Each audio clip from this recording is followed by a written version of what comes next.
Hey guys, Brian here from Vintage Classic Specialist. Happy Friday, everyone. It is time for another episode of Day in the Life of Vintage Classic Specialist. So this guy came in today as a mini project. Let me talk about what else happened today, and then we'll come back to this pup. So for starters, give this thing a pretty good bath this morning. Used rinseless wash that we always use. Stuff is amazing, and yeah, came out pretty good. The other thing that I did was I finally removed all the random stuff that was in it, just like parts, spare parts that we didn't use, etc. So you can kind of get a better idea now of the interior without all that stuff sort of like piled up. So there you go. So one thing the owner and I talked about, and Ruff and I talked about this, was this bulkhead here.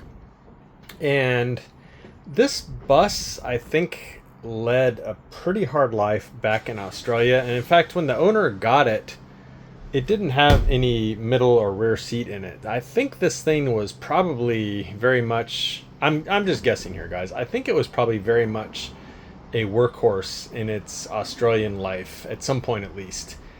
And so I think they were just hauling stuff around in it, which is probably why it didn't have any seats. And I think a lot of stuff probably was like banging around in here. And again, I'm just kind of like, this is a bit of a leap, but just kind of how I'm envisioning the history of this thing is that stuff kind of banging around in here that they had loaded in here. And so we actually decided to leave the bulkhead here pretty much as is. I think we took out a few like really bigger dents and stuff in it, but we decided to not really like body work it and just kind of leave all this history here, so to speak. And so yeah, there you go. I mean, you can't really see too much history on the rest of the bus. Everything else is like brand new essentially. But yeah, I don't know, guys. We just decided that it would be kind of neat to leave at least this one sort of relic of its distant past here. And so that's what you see there.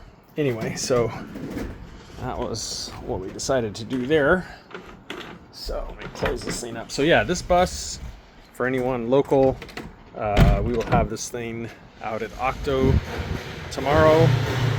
And yeah, so come see it and come say hi to us. And yeah, we'll be there. And the owner, Andy, and his lovely family will be there as well. So there you go. Anyway, so that was the first part of my morning, giving this beauty a nice bath. And so after that, still come back to this. Worked a little bit on Big Blue here, not a whole lot, but one thing I did was that Big Blue had a lot of parts accumulated underneath of it, just boxes of parts, and most of which honestly was trash, like old brake shoes and old tie rods and random stuff like that there is 0% chance that we would reuse. So took pretty much all of that type of stuff that we wouldn't reuse and threw it out, and then yeah, kind of swept under there, organized some things a little bit, just stuff like that, just to because to install the air conditioner, I'm going to be spending quite a bit of time underneath this bus, and so I needed to actually be able to get under it. And before, I couldn't even really do that. So you can see the condenser laying there. And so yeah, now I've got a pretty reasonably clean workspace under here, as I need to figure out the mounting of that, which is a little bit more complex than the last air conditioner that I put on a double cab, because this car, being a sunroof, I don't know if you'll be able to see that. Yeah, you can see it has belly pans, and so I'm gonna have to probably trim the belly pans a little bit, the center one there, in order for that to kind of be able to tuck up in there, because obviously the fans are kind of sticking up. So yeah, we'll see. I gotta spend some time laying under this bus kind of staring at things and figure out the mounting of that. And again, because the belly pans add a little bit of extra complication, we'll say. So, but anyway, not a big deal. We can handle it. So yeah, that was another part of my morning, just getting this ready to be like a working area underneath this bus. Not exciting, but had to be done.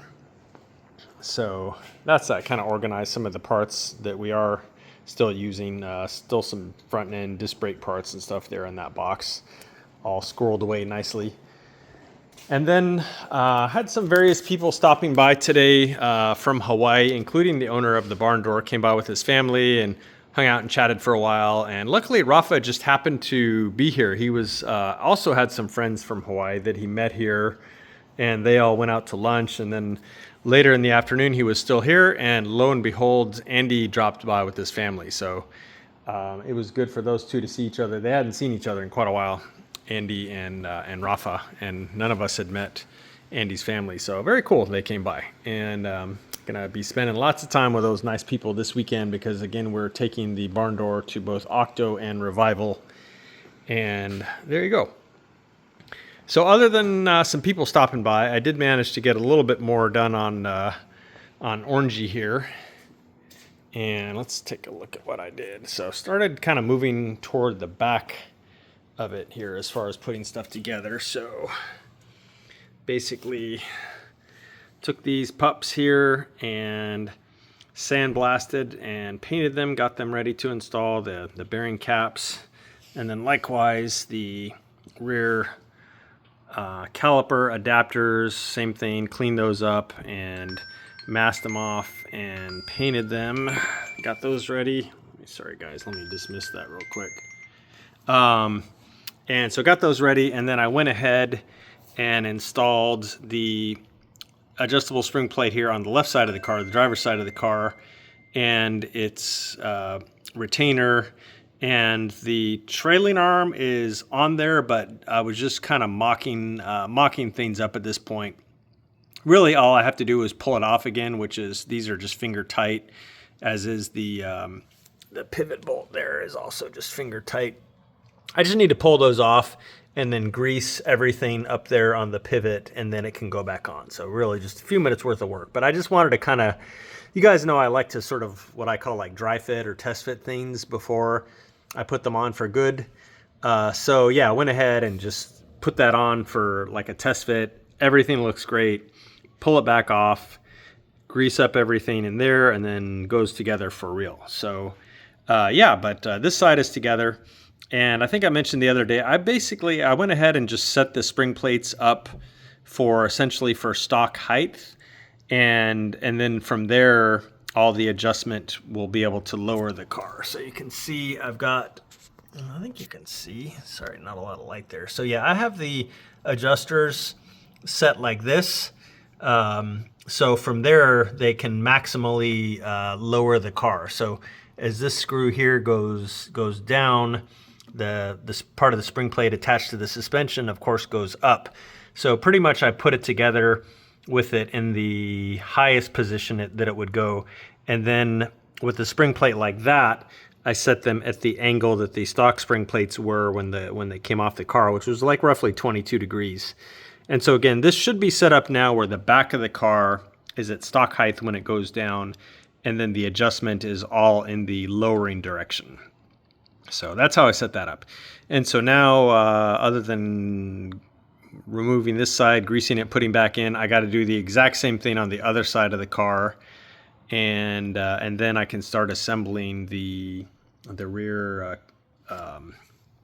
caliper adapters and the putting on the bearing caps and all that good stuff, and then the rotors, etc. So yeah, the back of this car should go together relatively quick here. Just yeah, and then I do still need to get a truss bar to stiffen the back of this up, because again, he is going to have a big motor, like a 20, I don't remember if he landed on a 2332 or 2276. Anyway, pretty big motor.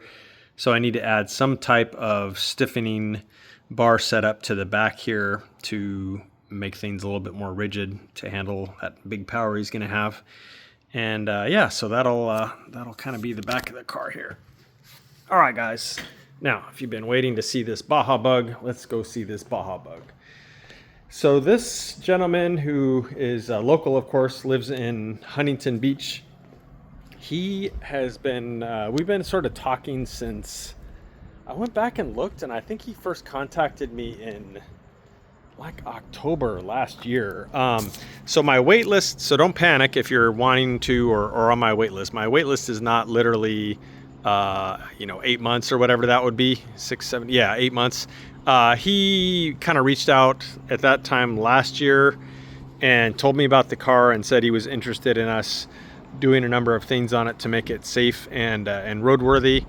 And then just this year at some point, he, kind of more formally wanted to, get on the list and see about bringing it in. So anyway, we finally have time and went ahead and had him bring it in. And guys, I have a big place in my heart for Baja Bugs. My first Volkswagen was a Baja Bug. They are so much fun. It's ridiculous how much fun they are.